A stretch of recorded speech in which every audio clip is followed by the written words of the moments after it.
Hello guys, welcome back to my YouTube channel. तो आज की वीडियो का मकसद ये है कि हम बिनिंग एंड बाइनराइजेशन के कॉन्सेप्ट्स पे बात कर सकें। तो बिनिंग एंड बाइनराइजेशन का मैं सिंपल सा ओवरव्यू दे दूं कि इसकी पहले ये बताता हूँ नीड क्या है। बिनिंग एंड बाइनराइजेशन की नीड यूँ है कि हम डेटा को कुछ इस तरह से उसकी एक्सप्लेनेशन को अच्छा कर देते हैं कि ताकि जब मशीन लर्निंग का मॉडल उस पर अप्लाई किया जाए तो प्रेडिक्शन या मॉडल की जो एक्यूरेसी है वो और अच्छी हो सके और प्रेडिक्शन ज़्यादा एक्यूरेट हो सके। ठीक है, तो बिनिंग एंड बाइनराइजेशन पे चलते हैं तो वो होती किस तरह से। ठीक है, तो मैंने पहले ये सिंपल सा डेटा सेट इंपोर्ट कराया। ठीक है, और ये मेरा कुछ डेटा सेट है, अडल्ट डेटा सेट है यहाँ पे, जिसके अंदर एज है, वर्क क्लास है, इस तरह से बहुत कुछ है। मैंने अब करनी है बिनिंग। बिनिंग में मैं क्या करूँगा, मैं एज का ग्रुप लूँगा और उसके अंदर मैं कुछ बॉक्सेस बनाऊँगा। मतलब कि 0 से 20 तक मेरी जो एजेस होंगी जहाँ पे भी, वहाँ पे 0 से 20 लिखा हुआ आएगा। जहाँ पे भी 20 से 40 एजेस लिखी हुई होंगी वो 20 से 40 के ग्रुप लिखा हुआ आ रहा होगा वहाँ पे। इसी तरह से मैं उनको बिन्स में डिवाइड कर दूंगा कि ताकि जब मैं उनके ग्राफ्स प्लॉट करूँ तो मुझे डेटा की जो विजिबिलिटी है वो और अच्छी तरह से नज़र आ सके। बिल्कुल एक जैसे हिस्टोग्राम प्लॉट करते हैं तो उसमें कुछ बिन्स बने हुए होते हैं, तो इसी तरह से इसमें भी बिन्स बने हुए होंगे जिनको हम देखेंगे। अब बिन्स बनाते कैसे हैं, उसका सिंपल सा कॉन्सेप्ट ये है कि अगर मुझे एज के कॉलम के बिन्स निकालने हैं तो मुझे पहले बिन विथ निकालनी पड़ेगी। पहले मुझे ये डिसाइड करना पड़ेगा कि मुझे कितनी रेंजेस बनानी है। मुझे 5 बिन्स बनाने हैं, मतलब 5 बॉक्सेस बनाने हैं एज के, 6 बनाने हैं, 7 बनाने हैं, कितनी कैटेगरीज बनानी है।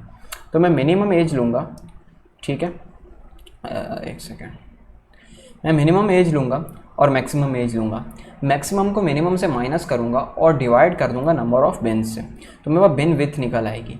और जो मेरी मिनिमम एज होगी वहीं से मैं बिन्स स्टार्ट कर दूँगा कि 18 प्लस 14.4 पहला बिन ये हो गया, फिर 32.4 प्लस 14.4 46.8, तो दूसरा बिन इस रेंज में आ जाएगा।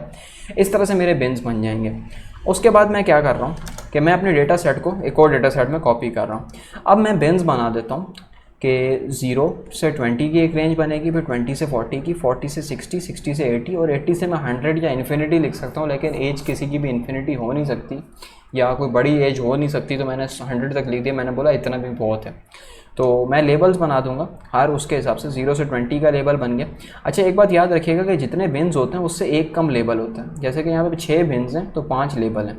मैंने बस क्या करना है, मैंने एक नया एक कॉलम बनाया, उसमें इसको सेव करना है। तो pd.cut लिखा कि मैं कट का फंक्शन अप्लाई करूँगा एज के कॉलम पे। जितने मेरे नंबर ऑफ़ बिन्स हैं उतने बिन्स होंगे और इतने, मतलब इस रेंज में मैं उसे डिवाइड करूँगा, डेटा को काटूँगा। मेरे लेबल्स कुछ यूँ होंगे।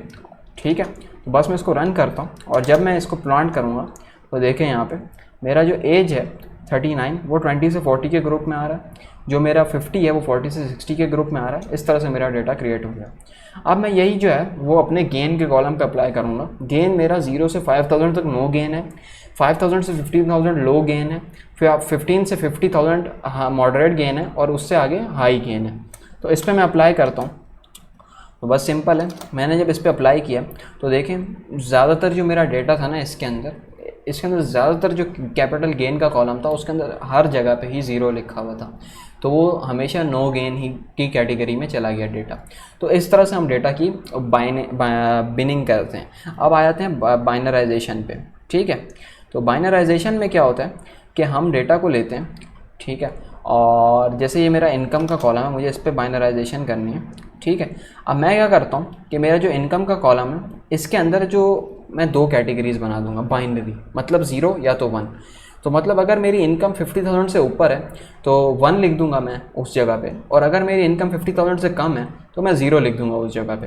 किस तरह से मैंने अप्लाई किया लैम्डा का फंक्शन, मैं बोलूँगा x की वैल्यू 1 होगी अगर if x is equals to space greater than 50 K. देखें ना, ये स्पेस ग्रेटर देन 50 के लिखा हुआ है स्ट्रिंग के फॉर्म में, तो मैंने इसको डायरेक्ट स्ट्रिंग लिख दिया, वरना इसको मुझे न्यूमेरिकल में कन्वर्ट करना पड़ता और फिर फंक्शनैलिटीज़ लगानी पड़ती। उसके अलावा जो भी कैश लिखा हो वो 0 होगा, क्योंकि जाहिर सी बात है यहाँ पे देखने से पता चल रहा है कि less than is equals to 50 K या ग्रेटर देन 50 के। तो अगर अब मैं इसको रन करता हूँ और अब मैं देखता हूँ अपने कॉलम को, तो देखें जहाँ पे भी यहाँ पे ग्रेटर देन 50 के वहाँ पे 1 लिखा हुआ है, जहाँ पे भी less than is equals to 50 K वहाँ पे 0 लिखा हुआ है। तो इस तरह से हम बाइनराइजेशन करते हैं। और बिनिंग एंड बाइनराइजेशन को अगर हम sklearn से इम्प्लीमेंट करें तो ये लाइब्रेरीज इंपोर्ट कराऊंगा मैं, और सिंपल मैं थ्रेशोल्ड्स बना दूंगा। जैसे कि मुझे अभी बिनिंग करनी है और बाइनराइजेशन करनी है, कि मतलब एक थ्रेशोल्ड से एज कम हुई तो 0, एक थ्रेशोल्ड से एज ज़्यादा हुई तो 1। ठीक है, जैसे कि इस जॉब की पोस्ट के लिए 40 एज से ऊपर वाला बंदा अप्लीकेबल है, उससे नीचे वाला बंदा नॉन एप्लीकेबल है। तो मैं क्या करूँगा, सिंपल मैं बाइनराइजर की क्लास को बुलाऊंगा, थ्रेशोल्ड बना दूंगा अपना कि 40 या उससे ऊपर अलाउड है, वरना कैंसिल। बस अपने कॉलम को एक्सेस करूँगा बाइनराइजर डॉट ट्रांसफॉर्म और अपना एज का कॉलम डाल दूँगा। अब इसको मैं रन करता हूँ और अब अगर मैं एज प्रिंट कराता हूँ तो देखें जितने भी 40 से ऊपर वाले हैं 50 है यहाँ पे, और 58, 61 ये सारे 1 हैं, बाकी जो भी 32, 22, 20, 37 ये सारे 0 हैं। ठीक है, अब मैंने यहाँ पे जो कमेंट आउट किया हुआ कोड वो इस वजह से है कि अगर कोई ये चाहे कि मैं बाइनराइजेशन अप्लाई करूँ एक स्ट्रिंग वाले कॉलम पे जो कि कैपिटल इनकम का कॉलम था, कैपिटल गेन का, तो उस पर नहीं हो सकता। सॉरी, इनकम के कॉलम पे नहीं इस वजह से हो सकता क्योंकि वो स्ट्रिंग में था। उसे पहले हमें इसमें से डेटा एक्सट्रैक्ट करके इसे मुझे इंटीजर फॉर्मेट में कन्वर्ट करना पड़ेगा और फिर ही मैं अप्लाई करूँगा, क्योंकि ये फंक्शन सिर्फ इंटीजर पे अप्लाई हो सकते हैं। ठीक है, उसके बाद चलते हैं बिनिंग पे। तो बिनिंग में क्या करूँगा मैं कि मैं के बिन्स लिखूँगा, मुझे जितने बॉक्सेस बनाने हैं, मतलब कितने बिन्स बनाने हैं, मैं उतने बिन्स लिख दूँगा। And code is equals to ordinal, मतलब अगर मेरा एज का कॉलम है और उसके इस तरह से ग्रुप बनते हैं 0 से 20, 20 से 40, मुझे नहीं पता किस तरह से बनेगा, लेकिन इनिशियली मैं सोच रहा हूँ 0 से 20 वाले ग्रुप को मैं 0 नंबर दे दूँगा, 20 से 40 वाले को मैं 1 नंबर कर दूँगा, और फिर 40 से 60 वाले को 2।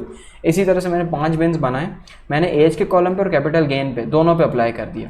ठीक है, इसको मैं रन करता हूँ तो मेरा ये मॉडल अप्लाई हो जाएगा। एक सेकेंड।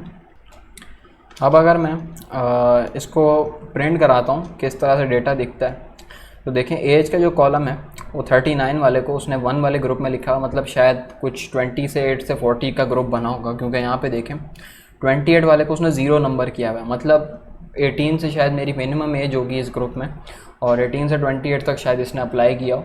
तो इस तरह से मेरी बिनिंग और बाइनराइजेशन होती है SQLearn की लाइब्रेरीज़ के थ्रू। अच्छा, अब इसकी नीड क्या है कि जैसे मिसाल के तौर पर मेरे पास एक मिलिट्री का डेटा सेट है कि कौन सा बंदा मिलिट्री में जाने के लिए एप्लीकेबल है और कौन सा बंदा मिलिट्री में जाने के लिए एप्लीकेबल नहीं है। तो मैं क्या करता हूँ, मैं बिनिंग एंड बाइनराइजेशन कर दूंगा उस पर। कैसे?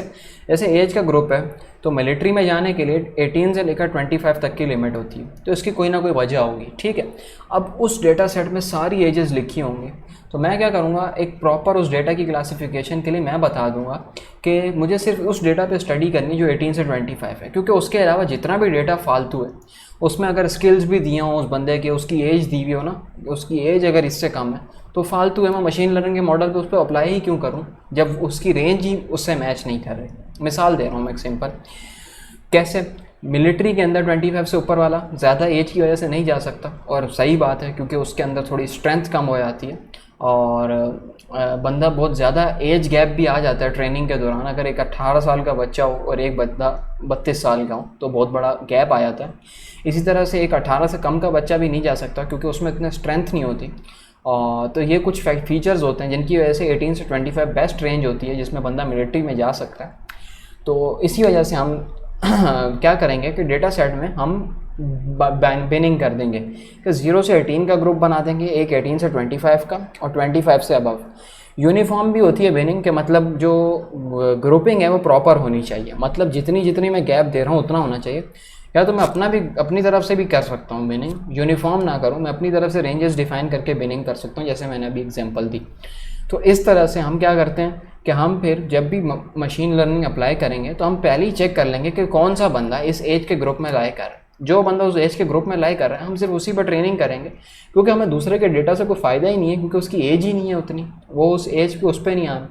बंदे को शूटिंग आती हो, उसको बॉक्सिंग आती है, उसे हर तरह के स्किल आता है, उसकी उम्र है 40, मैं उसे कैसे अपने मॉडल में ट्रेन करूँ कि तुम 18 साल के बच्चों के साथ मुकाबला करो ट्रेनिंग में।